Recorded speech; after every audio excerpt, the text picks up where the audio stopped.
On disparaît Xavier Moreau et réapparaît Laurence Vaquy. On n'a pas eu le temps de se dire au revoir. On va prendre le temps de se dire bonjour, ma chère Laurence. Bonjour, Laurence, bienvenue. Bon, Laurence, écoute, qui est... je vais essayer de mettre un petit peu de légèreté, quoique, évidemment, c'est toujours un peu compliqué en ce moment, mais c'est aussi une forme de résistance, hein, la légèreté, parfois.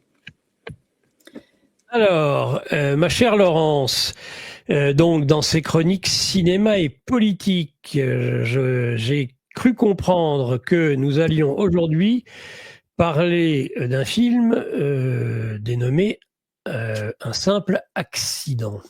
Voilà, donc un simple accident, donc c'est un... Alors oui, alors là tu me mets déjà à l'affiche. Alors sur l'affiche, on va commencer par l'affiche. En fait, les trois personnages qu'on voit sont pas le protagoniste Vaïd, qui a découvert en fait et croit reconnaître son tortionnaire. Il a été prisonnier politique et les trois personnes, c'est les personnes qu'il est allé chercher parce qu'il a un doute à un moment donné de savoir si effectivement ce tortionnaire qu'il a entendu est vraiment lui pour, à son tour, le torturer. En réalité, comme on le voit dans la bande-annonce, l'idée, c'est de l'enterrer vivant quand même. Donc, ces trois personnages vont aussi, en plus de Vaïd et d'autres, savoir si effectivement, puisqu'eux-mêmes ont été torturés, s'il s'agit bien de lui ou pas. Et après, l'autre question, c'est qu'en faire une fois après avoir retenu ce bourreau. Donc, et dans le van, enfin, je pense que c'est un van, je sais pas comment, oui, enfin, dans le véhicule, est retenu justement ce peut-être tortionnaire appelé l'éclopé. Voilà. Donc voilà. Donc effectivement, c'est léger, oui et non. Hein, tu vois, on parle d'un film quand même, donc qui est un film iranien du réalisateur lui-même iranien, qui est Jafar Panahi. Voilà. Il est sorti le 1er octobre 2025, mais aussi il était en compétition à Cannes, je l'ai vu moi à ce moment-là, et il a obtenu la Palme d'Or. Il est aussi sélectionné aux Oscars pour représenter la France. Alors ça, on en parlera parce que c'est un peu particulier. Hein. Le film est bien en langue perse, c'est bien un film iranien, etc. Ouais. Alors, représenter la France, pourquoi ? Oui, pourquoi Pourquoi ? Il n'y a pas, il n'y a plus de film français, peut-être. On le développera. Les trois thèmes d'ailleurs qu'on va développer, c'est la censure. Oui. Ensuite, la fin du cinéma français, un homme essentiel, justement, à se poser la question du pourquoi c'est un film iranien qui représente la France. Ouais. Et puis, cette phrase qu'on entend beaucoup, ni oubli ni pardon, que pour ma part et sans doute toi aussi, peut-être validons. Hein.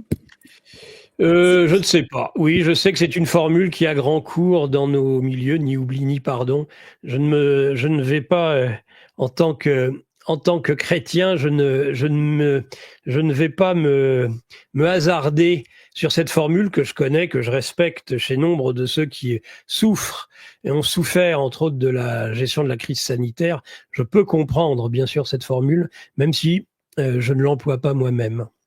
Mais justement, ce sera l'occasion d'en discuter, savoir ce que ça peut vouloir dire, ce ni oubli ni pardon. Bien sûr. Donc, donc je reviens au niveau du synopsis. Donc, nous sommes bien en Iran, nous sommes dans un pays où notamment le réalisateur, bon, en plus le contexte du film montre une forme de dictature. Jafar Panahi lui-même a été interdit de tourner pendant 15 ans. Ce qui ne l'a pas empêché de le faire malgré tout. Il y a eu aussi un film, je ne sais pas si tu l'as vu, où il tourne dans un taxi, dans un huis clos, justement pour ne pas être repéré et quand même faire un film. Oui. Donc, en réalité, notre personnage principal le reconnaît, enfin pense le reconnaître, enfin a l'effroi de le reconnaître parce que quand ils sont torturés, ils ont les yeux bandés. Donc, ils ne voient pas leur tortionnaire. En revanche, ils entendent et il y a aussi l'odeur. Bon, l'odeur, c'est plus compliqué à traduire dans un film, hein, tu te doutes bien. Mais oui. Au niveau du bruit, alors là, je vais le faire le bruit, ça fait... Parce qu'en fait, il a une jambe de bois, c'est l'éclopé. Oui, donc l'éclopé. C'est l'éclopé, Ekbal, en fait, de son vrai nom. Sauf qu'effectivement, comme tu as pu le voir dans la bande-annonce, si tu l'as vu, oui. Ça y est, il était parti, Vaïd a vraiment l'enterré. Et là, il dit, mais non, mais je ne connais pas ce nom. Alors, est-ce lui, est-ce pas lui? Donc voilà. Après, on voit tous ces personnages qui se posent la question. Donc, il est allé chercher pour avoir la certitude que c'est lui. Une fois que c'est lui, il faut voir que chacun se demande comment il va réagir. Et puis, il réagit à un moment d'une certaine façon en disant, nous aussi, on va avoir de la violence. Et après, bah non, on va pas faire. Enfin, c'est très compliqué parce qu'en fait, en face, on a des gens qui sont pacifistes. C'est pas des laquais du pouvoir, contrairement à Iqbal. Bon. Et nous, en tant que spectateurs, c'est jusqu'à la fin où on se pose aussi la question. C'est là où c'est vraiment intéressant. D'ailleurs, on se pose la question de ce qu'on ferait, mais on se pose la question de savoir si c'est lui ou pas. Je ne vais pas déflorer. Alors, ce film, alors, tu as dû voir donc dans la bande-annonce, ils disent un grand film politique bourré d'humour, Oui. un film bouleversant à l'humour ravageur, dit France Info, un thriller vertigineux, pardon. Écoute, en fait, le film n'est pas macabre. Effectivement, il n'est pas larmoyant non plus, malgré le sujet. Mais de là à avoir un humour bourré d'humour et ravageur, c'est pas tout à fait la perception que j'en ai quand même. Hein. C'est vraiment un film politique aussi qui pose la question de soi-même comment on pourrait obtenir réparation quand nos vies ont été saccagées. Qu'est-ce qu'on fait? Est-ce qu'on n'aurait pas cette même vengeance? Est-ce que cette vengeance, elle serait nécessaire? Faut voir que la vengeance, normalement, c'est quand même un passage obligé dans un pays totalitaire, mais pas seulement. Et se pose la question en France, dans un pays quand l'état de droit n'est plus là. Quand il y a toute impunité, comment tu règles tes comptes? C'est là où c'est vraiment problématique de ce qui se passe aussi, parce que, alors après, on peut se poser la question si la vengeance peut réparer quelque chose, effectivement. Mais si on n'obtient pas un minimum de justice, si la justice, là je parle en France, n'est plus apte à faire respecter la loi, s'il n'y a plus de loi ou s'il y a une loi à deux vitesses, et aussi se poser la question, est-ce qu'il faut un profil particulier pour être un tortionnaire? Alors, on connaît l'expérience de Milgram de 63 qui montre que 62%, un peu plus de 62% des gens seraient capables de mettre une décharge de 450 volts qui va au décès. Bon, après, c'est une expérience qui a été discutée. Voilà, est-ce que tout à chacun peut effectivement devenir un bourreau? Et ce genre de bourreau, aux ordres. La grande majorité, semble-t-il. Voilà. En tout cas, bon, il y en a quand même qui n'ont pas fait les décharges, hein, donc ça veut dire qu'il y a une partie quand même. Il y a ceux qui trichent aussi, oui. Il y a ceux qui trichent, voilà. Alors, est-ce que il y a aussi la différence entre ce qui est juste et la justice? Et puis, rappeler les contraintes qu'a connues donc le réalisateur Jafar Panahi. Donc, ce film a dû être tourné dans une équipe réduite avec un téléphone à puce pour ne pas être traçable, qui revient à ce que j'avais dit avec Leonardo DiCaprio, quand aujourd'hui on arrive à la suppression de la 2G. Donc, et puis une autre question aussi qu'on s'est posée, que j'avais fait aussi sous forme d'un billet, quand on est dans un pays totalitaire, quand on est un pays qui se dérègle, qui n'a plus de justice, rester ou partir? Et c'est d'ailleurs la question que s'est posée Jafar Panahi, qui décide de rester dans son pays coûte que coûte. Alors, voilà, donc bon, encore une fois, c'est pas un film accablant, c'est pas un film où tu sors avec des larmes ou un poids lourd. Pour autant, ça pose des questions importantes au niveau politique.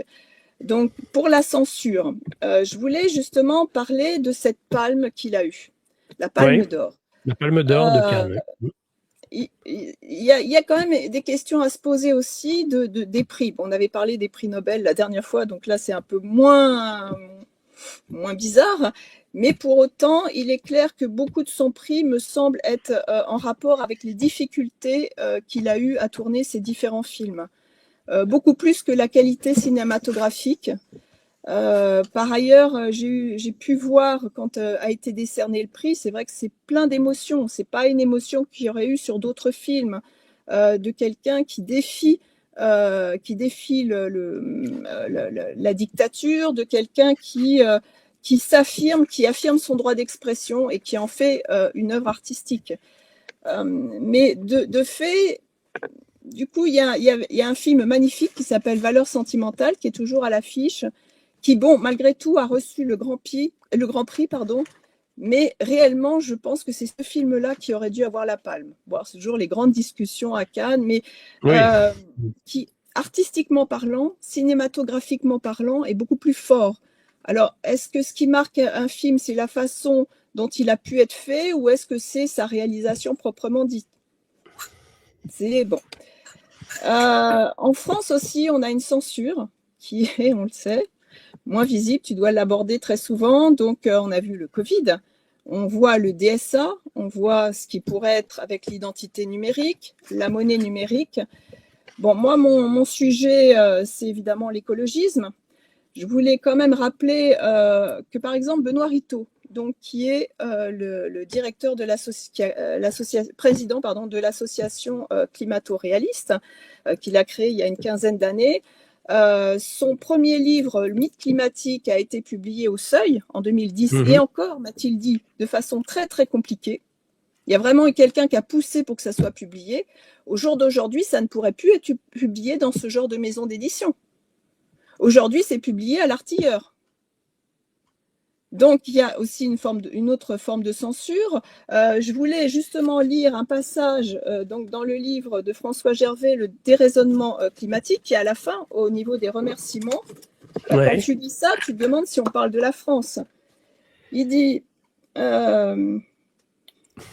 chaque fois que des jeunes de grandes écoles souhaitent m'interviewer, je suis contraint, et ce n'est pas de gaieté de cœur, de leur recommander à la fin de l'entretien la plus grande prudence si, dans le contexte actuel, ils ne veulent pas nuire à leur future carrière.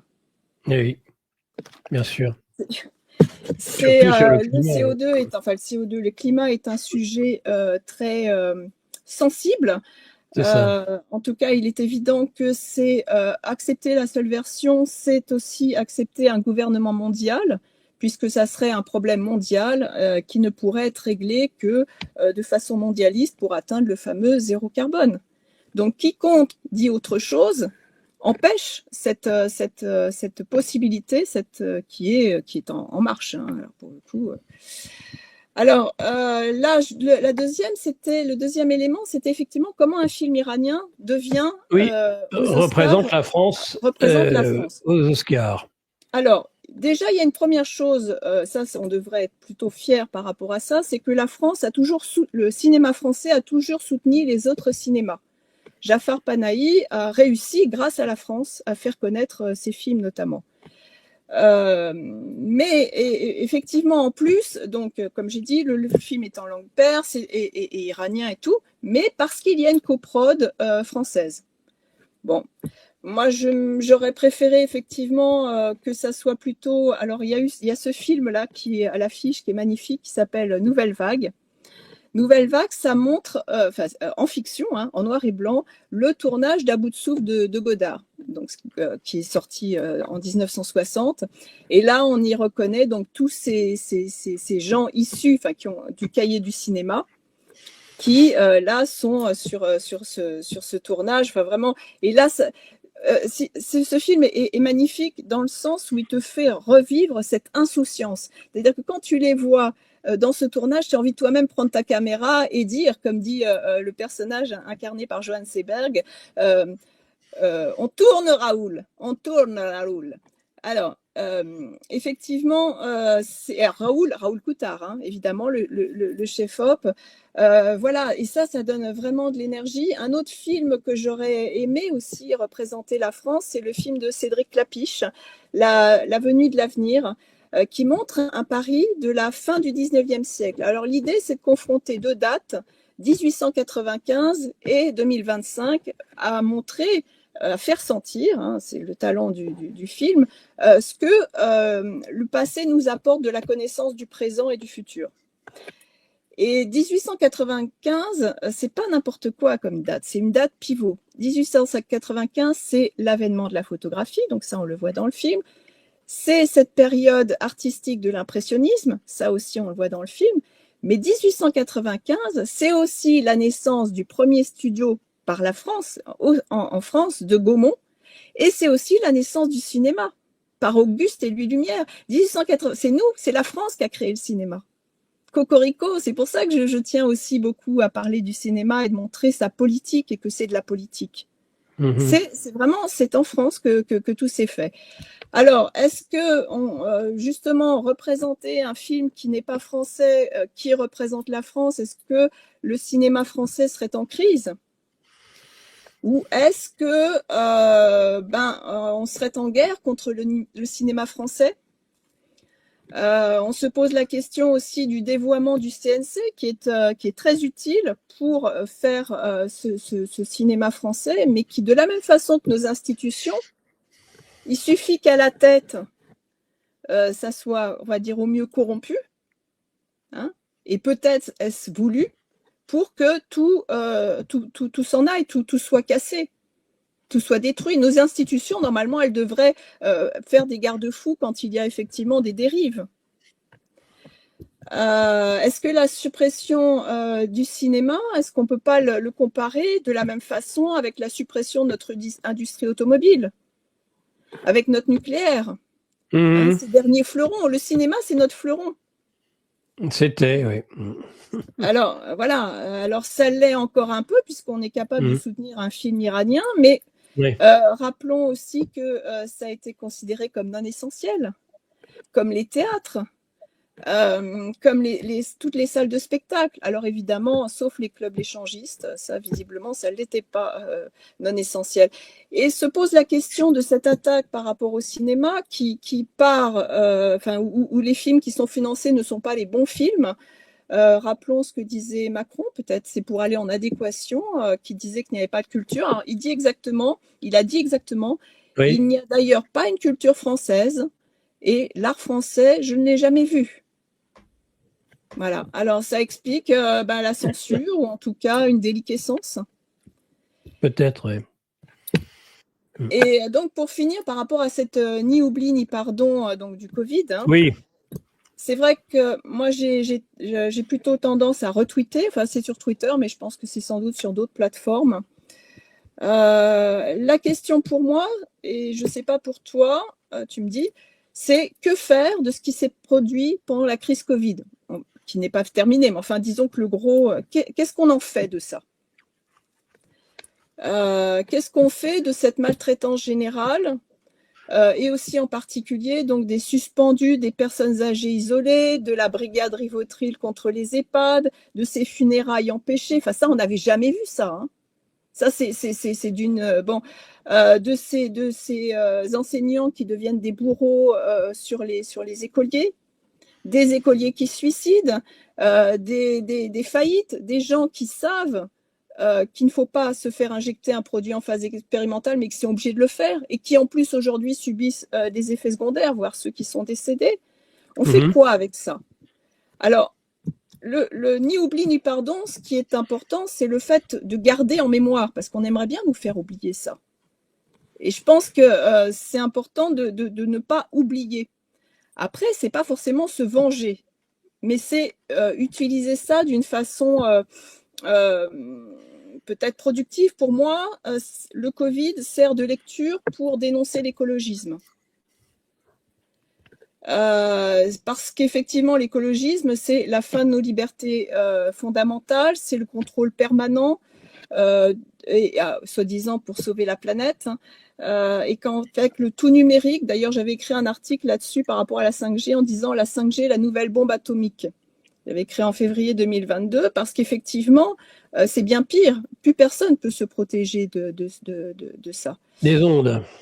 Et donc, par exemple, Jafar Panahi, là, je lis un article dans une interview qu'il a donnée au journal MK2, donc Trois Couleurs, qui dit, pardon. Voilà, je ne l'ai pas fait. Alors, j'ai fait ce film pour l'après, pour le moment où ce régime sera renversé. Parce que quand une dictature disparaît, une série de questions se posent aussitôt. Que fait-on de ses représentants, de ceux qui restent? Comment vivre avec eux? Poursuit-on la spirale de la violence ou à un moment, est-ce que l'on arrête? Voilà la motivation de ça, qui nous pose aussi la question de ce qu'on va faire, de la suite politique, de ceux qui ont poussé donc ce narratif Covid sanitaire, de ceux qui poussent ce narratif écologique, de ceux qui poussent ce narratif sécuritaire. Ne l'oublions pas, celui-ci. Alors là, le problème, c'est que ces gens-là sont toujours au pouvoir. Peut-on se dire, et c'est ce qu'on fait évidemment avec des émissions, avec des conférences, d'agir aujourd'hui pour préparer demain, quand on se pose aussi la question qui a la place. Donc voilà, c'est ni oubli ni pardon, tout dépend de ce qu'on en fait. La mémoire est quand même très importante. D'ailleurs, dans un régime totalitaire ou de non-droit, est-ce qu'il n'y a pas une attaque permanente de la mémoire? Ben évidemment, bien Donc, sûr. Se souvenir, mais pas dans un esprit de revanche. Mais c'est vrai que bon. Donc voilà, ce qu'apporte ce film. Bon, voilà. Je ne sais pas ce que toi tu en penses par rapport à... Mais je pense que de toute façon, ce n'est pas parce que je n'emploie pas la formule ni oubli ni pardon que pour autant je suis particulièrement tendre vis-à-vis de ceux qui ont mené et qui continuent d'ailleurs à imposer, parce que c'est pas fini, hein, et toujours sur la gestion sanitaire et sur les obligations vaccinales. Donc et on sait maintenant et on est en mesure de connaître les effets indésirables de ces injections. Donc c'est même pas une question d'oubli. Pour moi, on va trop vite en besogne de se poser la question de l'oubli et le pardon. C'est pas le sujet. Pour le moment, je pense qu'il faut punir surtout et être en mesure de punir ceux qui sont à l'origine de cela. Donc parler d'oubli ou de pardon alors qu'on n'a pas encore gagné cette bataille qui est une guerre qui est menée contre le peuple français me semble aller trop vite en besogne. Moi, je me ressens profondément dans le combat aujourd'hui et pas dans la spéculation de savoir quand est-ce qu'on accordera un oubli partiel. Une société ne vit qu'avec le souvenir et l'oubli. Les deux sont nécessaires. On a besoin, on le voit bien, sur l'obsession mémorielle actuelle d'un Macron. À l'inverse, hein, on révise l'histoire, on nous fait oublier certaines choses, mais par contre, d'autres doivent rester sur le plan obsessionnel. On fait l'inverse de ce qu'il faudrait faire. Mais je crois que pour le moment, nous sommes dans ce combat. Et dans ce combat, moi, ce que je pense, c'est surtout à gagner. Et évidemment, il ne fait aucun doute qu'il faudra des tribunaux. Un état de droit, le retour d'un état de droit. Et évidemment, ceux qui ont commis des fautes qui, à mon avis, sont des fautes impardonnables. En tout cas, moi, je ne me sens pas le droit, même si je n'ai pas été touché directement dans ma chair, parce que j'ai refusé systématiquement de rentrer dans ce narratif et donc de quelconque injection, hein, par exemple. Mais évidemment, je ne me reconnais aucun droit à pardonner à qui que ce soit dans cette affaire. Évidemment. Mais c'est vrai que cette phrase « ni oubli ni pardon », elle est mise aussi pour repasser l'absurdité, par exemple, des gens, tu sais, qui se couvraient pour ne pas attraper le virus et tout. Parce qu'effectivement, il y a ce problème d'avoir la nécessité d'oublier pour avancer. Mais de temps en temps, voilà, c'est très nuancé, c'est vraiment à nuancer, quoi. Ne pas oublier, mais pour autant aller de l'avant. Et effectivement, là, la justice est de nouveau injecter des budgets dans la justice, et surtout pas une justice basée sur l'IA, évidemment. L'IA est toujours inspirée du passé, hein, des clichés du passé. Elle va pas de l'avant, l'IA. Hein. Voilà. En tout cas, le cinéma, c'est la vie. Hein, c'est une école de la vie. Donc, avec un simple accident, nous sommes amenés, et on l'a fait, un état des lieux des libertés en France, les libertés écornées, le moins qu'on puisse dire. Il faut quand même rappeler que notre pays est quand même le symbole du pays des libertés. Bon.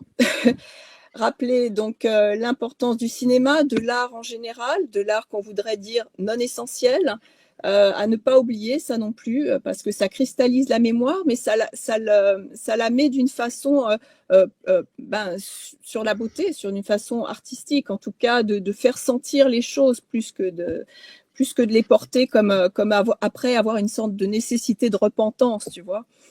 Alors, le cinéma, c'est mieux que la vie, dit Claude Lelouch. Ben, faisons que le cinéma rende la vie meilleure. N'est-ce pas ce qu'on aimerait, le cinéma, l'art, mais toute la vie sociale en réalité. Puisque aller au cinéma, bon là, moi j'invite déjà à regarder les bandes annonces et puis regarder autre chose aussi de la création qui, à mon avis, au fur et à mesure, va parler de ces sujets-là, du sujet du Covid, etc. Bon, en plus de ce que fait Laurent Firode, mais là, d'une façon beaucoup moins non officielle, là, pour le coup, de par la situation. Donc, voilà. Et le prochain film que j'ai vu là, c'est Chien 51 de Cédric Jiménez, ou Jiménez si on veut le prononcer à l'espagnol. Hein, les noms se prononcent différemment suivant. Et qui parle, qui en parle finalement. Et tu vois, étonnamment, qui n'a pas été sélectionné pour représenter la France, alors qu'il parle des dérives sanitaires. Peut-être que c'est pour ça. Peut-être que c'est pour ça. Évidemment, ça mange moins de pain, la révolution iranienne. Oui, c'est chez les autres. Voilà. Et c'est les autres qui sont un pays totalitaire, c'est pas nous. C'est ça. C'est ça, exactement, Laurence. Très bien. Eh ben, merci pour ces chroniques cinéma et politique, ma chère Laurence. Et puis, une excellente semaine, évidemment, à venir. Et beaucoup de films à voir, je suppose, au cinéma aussi. Donc, je rappelle la nouvelle vague aussi, à voir, qui est vraiment bien. Voilà. Parce que ça, c'est le patrimoine aussi. Hein. C'est ça aussi, la mémoire. Tout à fait. Très bien. Eh bien, merci beaucoup, Laurence. Passe une excellente semaine. Toi aussi, Nicolas.